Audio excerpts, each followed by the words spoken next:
sincerely apologize that you've been waiting. We know there's too many visitors around in the country now inviting you to one place or the other. I did mention that we need to do this today to him. Of course, he asked me what time. I said anytime from 12 noon or this hour, but we've not been able to get in touch because if you go to see some dignitaries or big men, your phone is not with you. So you don't even know if they are calling you. So that becomes a problem. So I sincerely apologize for that. And before we start, let me plead that if we can observe 1 minute for all those that have lost their life in the process of this our election period, and also remember those who have one way or the other been attacked or injured or this, for quick recovery.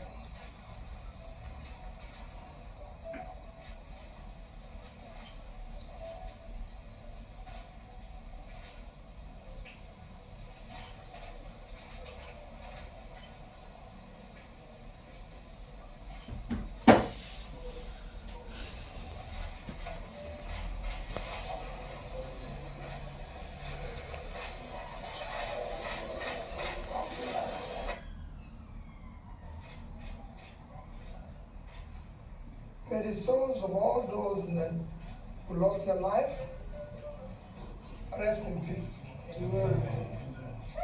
May their families be consoled and God grant them the fortitude to bear the irreplaceable loss. Amen. May all those who have injuries, sustained one injuries, or have one loss or the other, may God grant them quick recovery and also compensate for their losses. Amen. We pray to God Almighty to continue to bless, protect our dear country, Nigeria. Amen.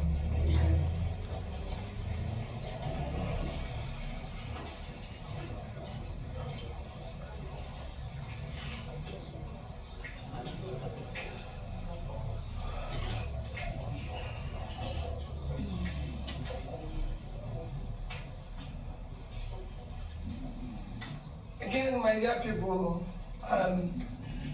let me again correct one impression because I've seen some people saying in the media that I released one news or the other. I have never, directly or indirectly, spoken or released any message since after voting on the 25th. My last comment in media was immediately after voting on the 25th, and I've never done so until now. So whatever you see in the media, please disregard. It's not coming from me, directly or indirectly. This is my first time of speaking, coming out in the media, and I thank all of you for understanding. For me, it's a very simple thing is to speak to Nigerians who on the 25th of February trooped out en masse as committed citizens to participate in what all of us know as what I call existential election for supposedly free, fair, credible, presidential, and National Assembly election.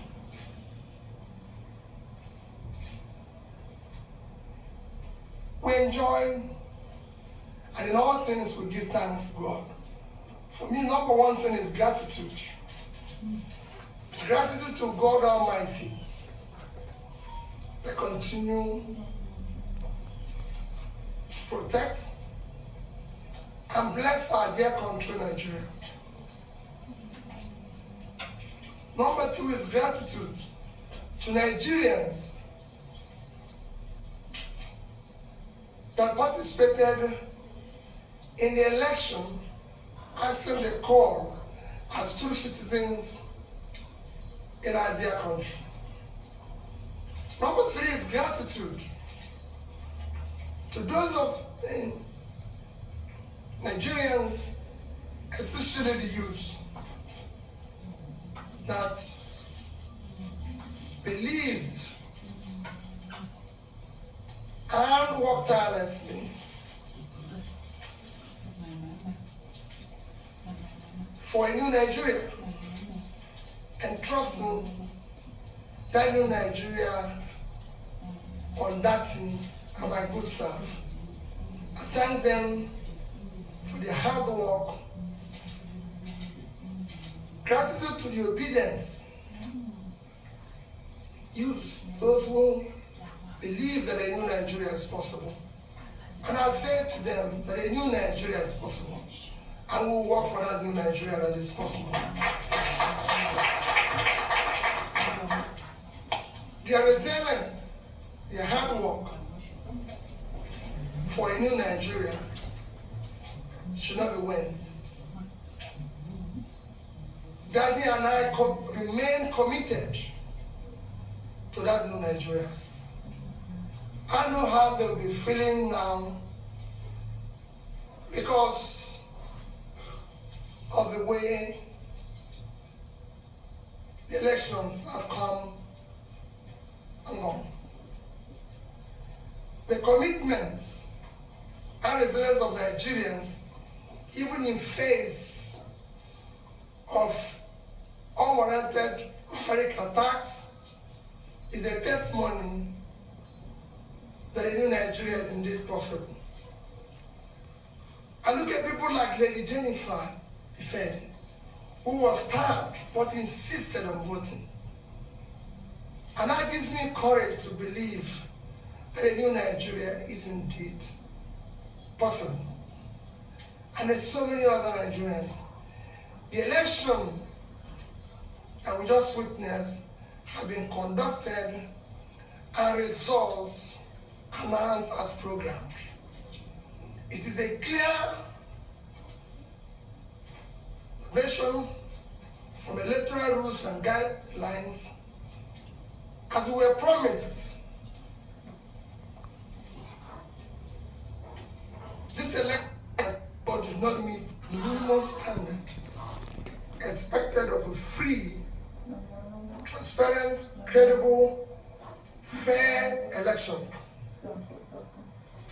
It will go down as one of the most controversial elections ever conducted in Nigeria by our supposed leaders whom they trusted. However, let me humbly and most respectfully appeal to all Nigerians to remain peaceful, law-abiding, and conduct themselves in most responsible manner. Please be assured that Daddy and I, and indeed all of us, this is not the end, but the beginning of the journey for a better of new Nigeria.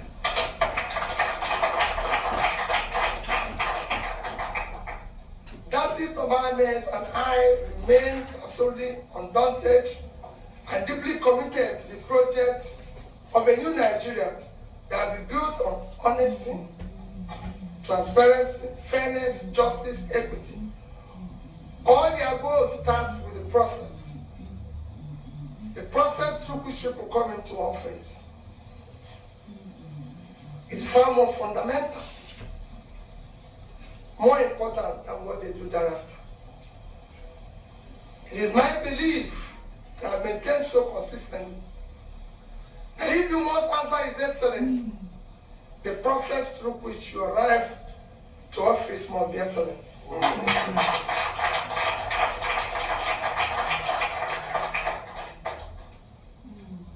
We must now require that we do the right things in order to generate the required confidence and moral authority to lead. As you know, the structure of a society begins and gradually progress when we act rascally, with deliberate manipulation of the rule of law and suppression of the will of the people. During my campaign posts, I said that we will govern by the rule of law, because we know what not doing that will bring about, and that's why we insisted that. Let me read, and I assure you that good people of Nigeria, that we will explore all legal and peaceful options to reclaim our mandate. We won the election, and we'll prove it to Nigeria one year.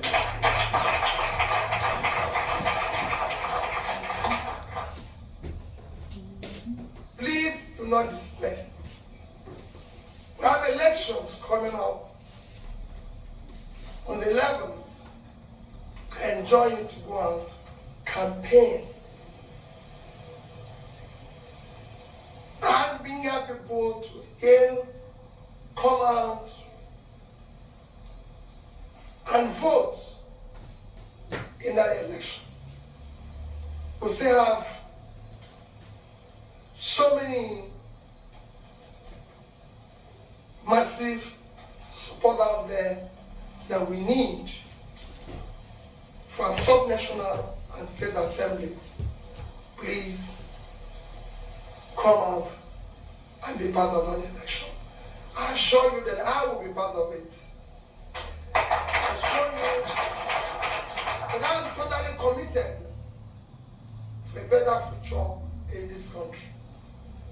And nothing will stop that. That is commitment. My commitment is total. Rest assured that your support will not be in vain. And you will not find us wanting. We must build a good, better Nigeria, where Nigerian youths will be happy, glad to call their own country. Thank you, and God Almighty continue to bless the Federal Republic of Nigeria. Thank you very much. So, if you don't take anything home, in what you just had, you said we won the election and we will prove it to the world, we will reclaim that mandate. Another round of applause for him. Okay, so we will take a few questions from journalists who are. So, if you raise your hands, I recognize you, you come out here and speak. Okay, oh, all right. Good afternoon, everyone. My name is Sean Kimberley. I'm a reporter with Channels Television. I'd like to ask you, it does look, I have two questions, and they are quick ones. You said that you're going to reclaim, and you said you won the election. If you'd like to expatiate on what you meant by that, in what areas do you think, because your speech does look to me like the elections is flawed as far as you're concerned. What are the evidence that you have to support the claim about the conduct of the election? And you can tell us which areas, what are the aspects of the elections you think that are not right. The second part of my question is, the journey since Saturday election, you seem to have formed an alliance with other political parties like the PDP. Are you doing this challenge on the election or the outcome of the election alongside with them? How much of a partnership do you have with the PDP? Have you spoken to the candidate of the PDP? What kind of alliance are you forming? Again, because of the sensitivity of the outcome, the nation went into a very crucial, intense election, came out of it, things that the nation is still very tense. And also, we discovered that the nation at this time needs to come together. What kind of words are you going to send out to your supporters and your followers in respect to the fact that we must have a nation first, and then we must be able to keep the nation together? And lastly, have you spoken? Have you spoken? Have you reached out to the man that was except so that's no. Thank you. Well, you did ask me the process and the areas. If I tell you all this, I don't know what I'll be telling the court.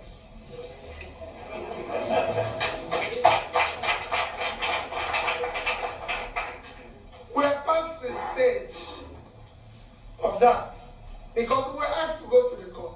Isn't that what it said? So let's go there. Remember that I'm obedient.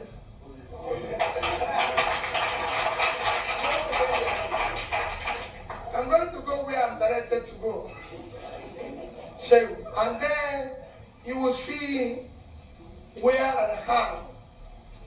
But just to give you an emphasis, in 2015, the number of registered voters, if I can remember, is about,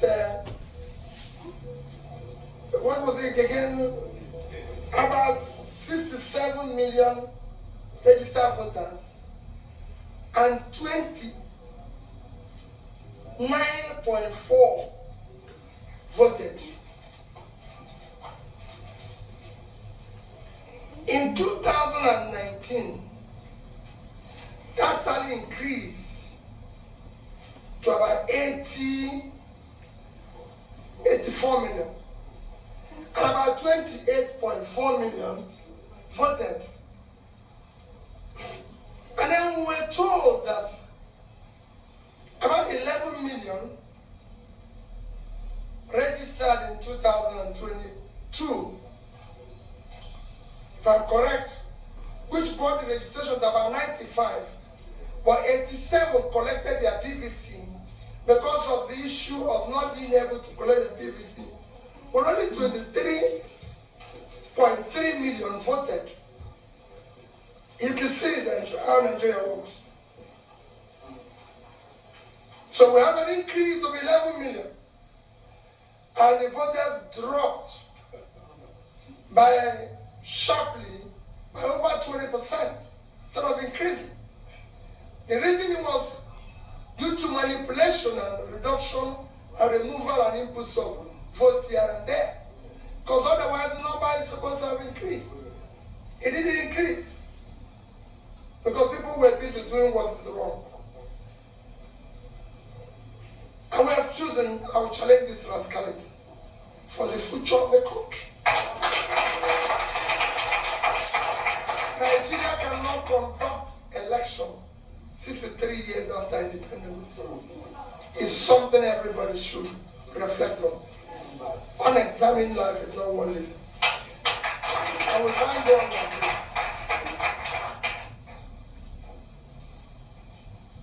Shem, you asked about the alliance. We are not in alliance. We are discussing a partnership with other people and any other Nigerian who feels hot as we do. I've said it and I repeat, I've all my life challenged the process. I believe that the process through which people get anywhere is respected. As a person, I've had a school award me a professor, and I can go and see my reply to them. I said, I can't be, because I've not gone through the process of being a professor. The process through which people come into any place is far more fundamental than what they do thereafter. We must have people who have the moral authority because of the process who come into it. So if we use the process we use today, tell me how we can tell the train robber, the kidnapper, that is in the wrong thing.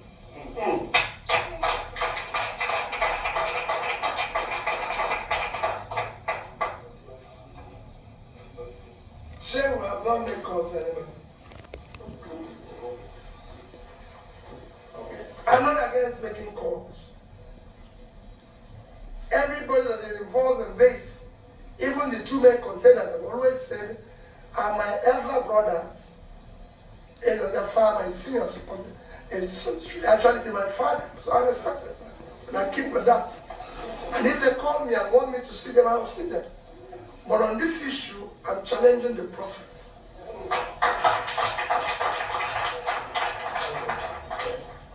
We'll go from here. Please come out, Challenger. My name is Peter Isbach. I work for Isaac. My question is just about the judiciary. We're going to court. There's been concerns about the integrity of the judiciary. Do you believe you'll be able to get justice given the questionable calls and decisions, especially of the defense court? Mr. Fernandez, there's no Nigerian who can say has been a beneficiary of the judiciary more than me. And all this while they tell me about integrity of the judiciary. From 2003, I've always been in the court. I was there 3 years to reclaim my mandate. I was there to come back from impeachment. I was there to do interpretation. I was there to challenge my second tenure election. And in all, I've been successful. Without in any way compromising or doing the wrong thing. Like I said, I have never knowingly, and everybody can know, compromise any law officer, any judicial officer, anybody in process, because I believe they're doing their job. So I believe they know their customers in the other side. Mine is to do the right thing. And I'm going to go there with the right thing. And when I'm going, I'm seeking who will benefit the future of their own children. So I'm sure they will do the right thing. All right, just sitting next. I'm coming to your side. Please. Okay. Good afternoon. My name is Stephen Izu. I report for VOA Voice of America.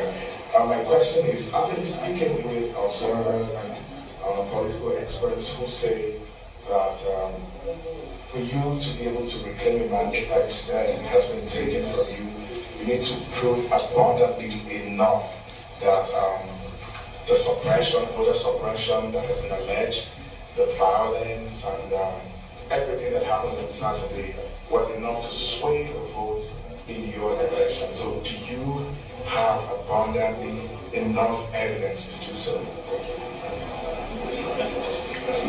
Well, let me again say, we're not yet in court. That is why the court exists. And they've asked me to go to court. And I want to go to court. I don't want to answer questions on my way to court. I want to go to court.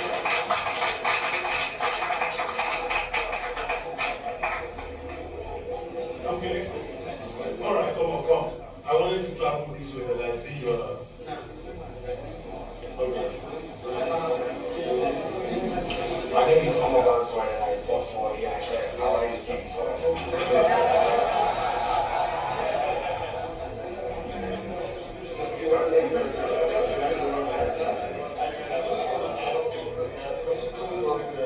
some moments ago that you have been having series of meetings with a lot of people, people from the international community, and maybe back home here in Nigeria. Do you feel like you are under any pressure from anywhere?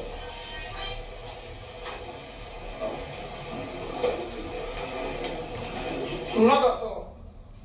I can tell you, nobody will ever put me under pressure when I challenge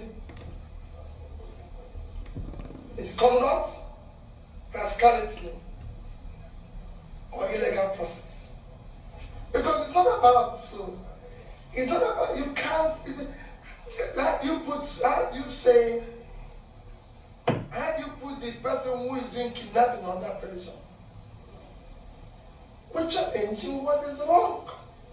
It is not about me, it's not about you, it's not about this, it's about the society our children will live in. And I want people to understand that. I'm challenging a process that is faulty, a process that is wrong. It could be anybody. It is not about anything. So there's no pressure. Nobody. And they know they will not. Okay, the lady at the back.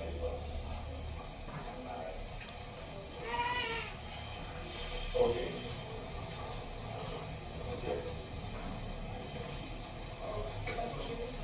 Good afternoon, everyone. My name is Rena Opposite. I work for Black Communications AIT. So I want to ask you, how are you engaging the international communities on the outcome of the election? Thank you very much. That was a great AIT. Not for my AIT. Quite frankly, I'm not unless on invitation, I'm not engaging any international community or international body. Because I feel this is the Nigeria problem. And it is time we have to start solving our problems. Elections have been conducted in all parts of Africa. And nobody have ever seen something near what we're going through here. So I'm not consulting anybody. Okay. Good day, sir. My name is Niyomani, I'm correspondent for News Central. If I know you've recorded a lot of success rates when you go to court, I'm not trying to be an antagonist, but if you eventually go to court and it remains the same, that the mandate is given to your opponent, what will you do? Secondly, we've seen a lot of visuals online about youth destroying their PVCs. What word do you have to these youth who you somewhat represent their demographic? Well, I'm still going to go around appealing to the youth. This is a long distance journey. And they have to know I'm committed to going through this journey with them. It's not going to be a one-day journey. No matter how long the night is, they will be there. And I want to show them that we will be there. We have to go together. I'm going to go through this happiness with them. Because I know we're not going to ask these people to give easily. That's why they're there. That's why they have structure. That structure of criminality can't go away overnight. That structure of destruction can't go overnight. Structure that has created 133 million people living in multi-dimensional poverty can't go away overnight. Structure that has created 95 million people living under absolute poverty can't go out overnight. Structure that has created over 20 million after-school children can't go out overnight. All we need to show is commitment, resilience, like use all the resources we can, all our energy, everything. All I assure them that I'm not going away. I'll be at the forefront. We will walk through this darkness until day breaks.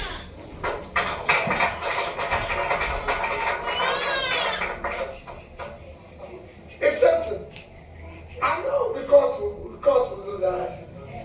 Their children are involved. The future of their children are involved. I had an experience today, just today, and I told my chairman, I choose whenever I meet a young person, I want to know what that young person knows. So you see me every day talking to young people.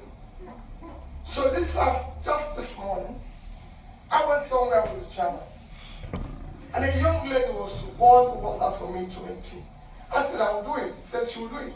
She was excited to do it. She was worried. I said to me, she was almost in tears and I lost the election. And I said, so what's your name? She said she says, call that name. I said, so who are you? She said she was Nasarawa. So I said, where do you go to school? She said she went to University of Nasarawa. I said, so what do you do? She said she has no job. She graduated since 2018. I said, so what are you trying to do? She told me she's learned how to do baking. So why are you not baking instead of being here to do this? She said she doesn't have 75,000 naira to buy an oven. Okay, so many people at the back there. So what I'm going to do is... That's the life you get in Nigeria. People who don't have money to buy. Okay, so those at the back, I recognize two people from the back so that you can, because of the time it takes you to move. You be coming, let me call someone here while you're coming. Good morning. Yes, sir. My name is Dixon Irego. I anchor Nigeria right now. Yeah. With the gloomy picture that is out there in our society, with the rot in the political space, where do you get your inspiration and your strength from? Nigerians want to know, please. Of course, I get my inspiration fixing from the young girl who doesn't have 75,000 naira to buy an oven. When people like me can sit down in a place and drink a bottle of wine, but it's costing them amount in the same country. When people like me have stolen billions of public money that would have bought an oven for that young graduate. So that's where you get your inspiration. I said I want to build a new Nigeria, where those youths will have hope, where there will be a future for them. But I can't do this, Dixon, unless I do the right things, so that I can emulate how to do the right things. We cannot do it. We have to teach them how to really do the right thing. Dixon, I have an opportunity to do what other people are doing. And you've seen it from my corporate world, where I chaired corporations, including Security and Exchange Commission, to my being governor of the state. I had the opportunity to do what other people are doing, but I didn't do it. Because we have to live and show an example. And use the resources of the country, public resources, for public good. And ask those who have the opportunity of doing the right thing for the country to do the right thing. If we have a security man, he should do his job. If I have someone to conduct the election, I've been an observer of election in some of the West African countries. Dixon, it wasn't anything near this. Is this what we spent billions to do? Hey, what a minute. We should have used that billions to do something else and announce what we announced. Because this young girl would have had an oven, and then we'll do the announcement. Okay. I hope you are not here. Welcome, nice my name is TV3 Ghana. You said that you were going to court. One, whether the release that you were seeking. Then two, the ECOWAS and Africa Union Observer Nations have described this election as generally fair. Do you ascribe to the suggestions of the reports describing the elections as generally fair?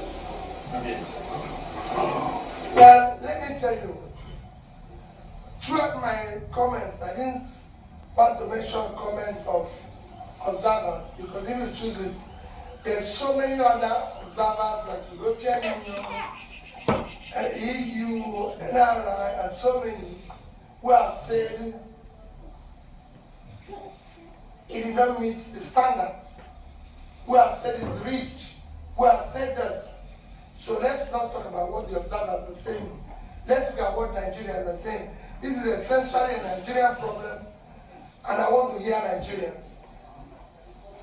With all due respect to those who are visiting us, it's a Nigerian problem. I'm talking about what Nigerians feel You're from Ghana. Is this fair in Ghana? Because you have, yeah. Just say, tell me, is this fair in Ghana? I just asked you a question. It is not. My brother, I've been to your country and our business election.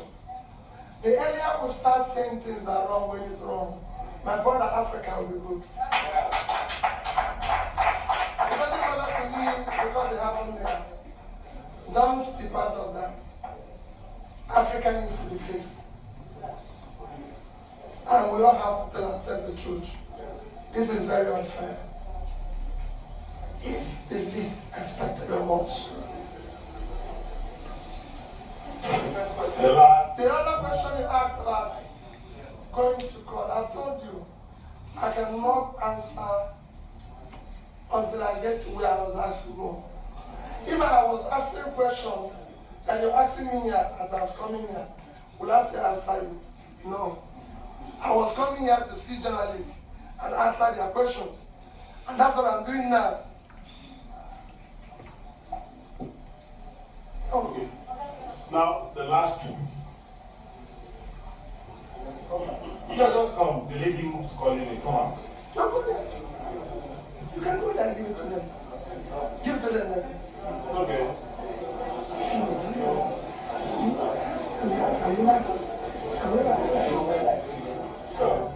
Your Excellency, hello, sir. My name is Kingsley of the Daily Newspapers. I wouldn't want to throw a popular part now. My question to you would be, Nigeria has seen a lot. From the violence in the northeast to the killings in some other parts of the country, in the south. If, for the sake of peace, the person and the party that was declared to be the winner approaches you for a unity government, for the sake of peace, don't you think also should be shaped and we done the path of peace?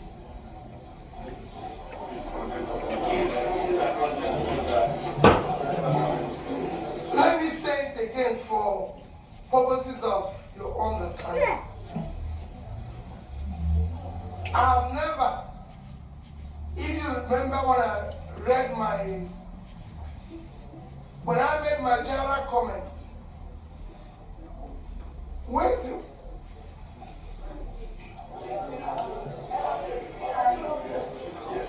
Please come, I want to be looking at you.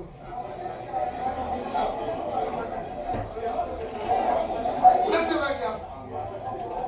When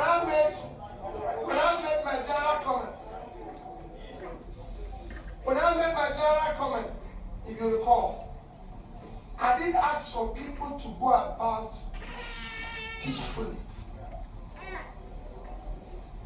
And since after that election,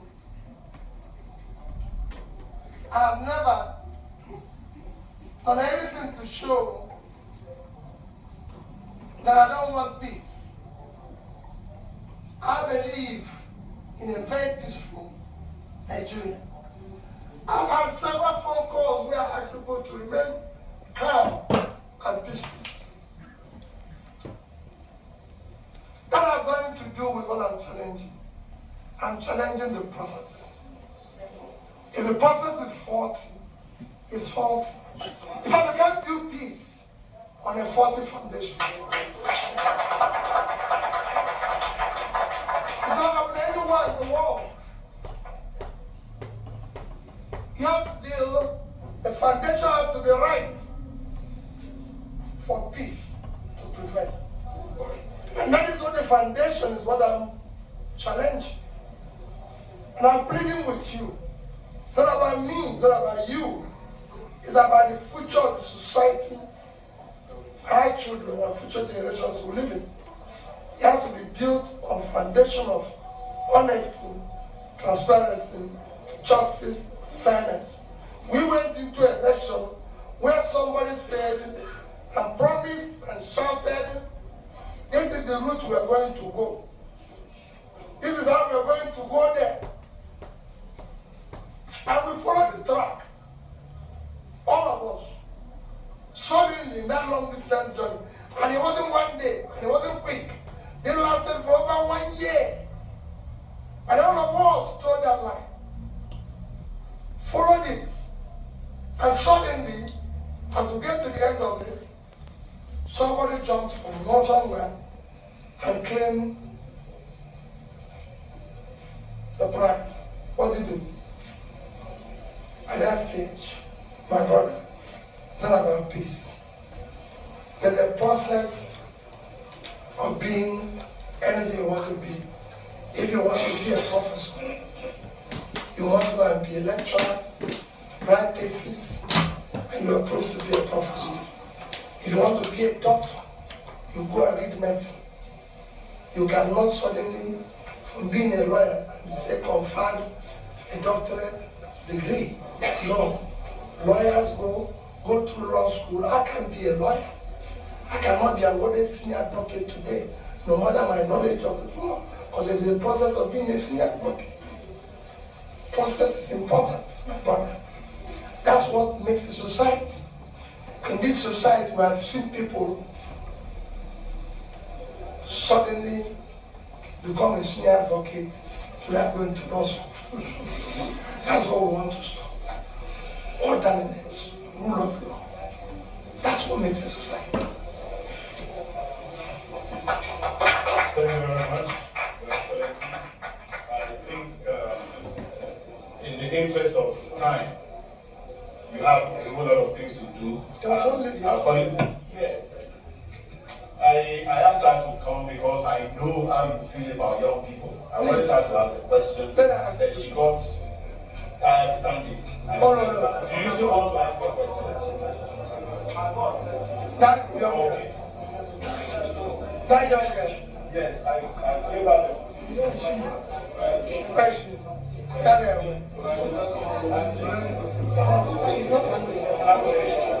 Huh? Abba. No, I was ready to hear that.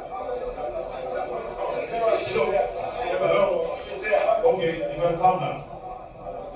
Please come. Answer question. Take it to her, sir. Please. Feel free.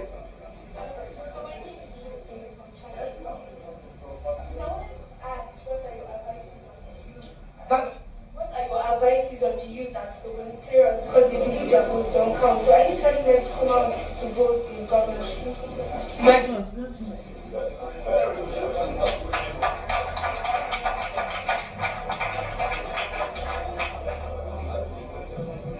My sister, I insisted because when I saw these are the people who have put their faith in us. They're shocked. Believe me, as an elder brother. Believe me, as a father. Believe me, that this journey, I'm totally committed to it. And I'll walk through with you. I know how disillusioned you are. Don't be. Because the people we're dealing with have made up their mind that we won't succeed. We have also made up our mind that we will succeed. And I assure you that the will, our will,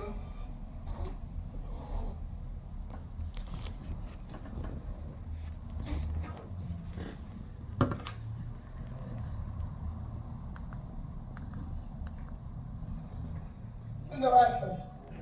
So let me re-emphasize. Go out massively on Saturday. Vote for the right persons. Vote for Labour Party. We are committed to this. I know it is not as easy as I say it, because you're feeling, people see me now on the road, I was just telling somebody on my right that I've never had a situation where I feel emotional, cried, but I don't see people all over the place and young people, and they're crying and telling me, I'm going to leave this country. I can no longer stay. And I feel the pain.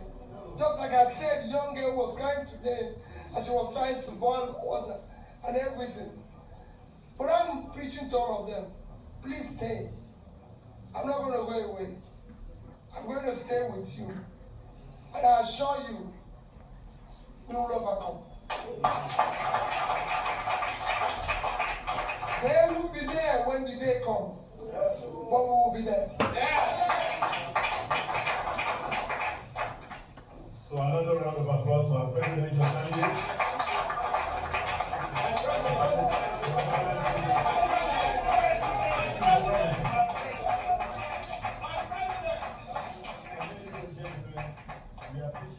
The Labour Party presidential candidate Peter Obi addressing the press based on the aftermath of the outcome of the presidential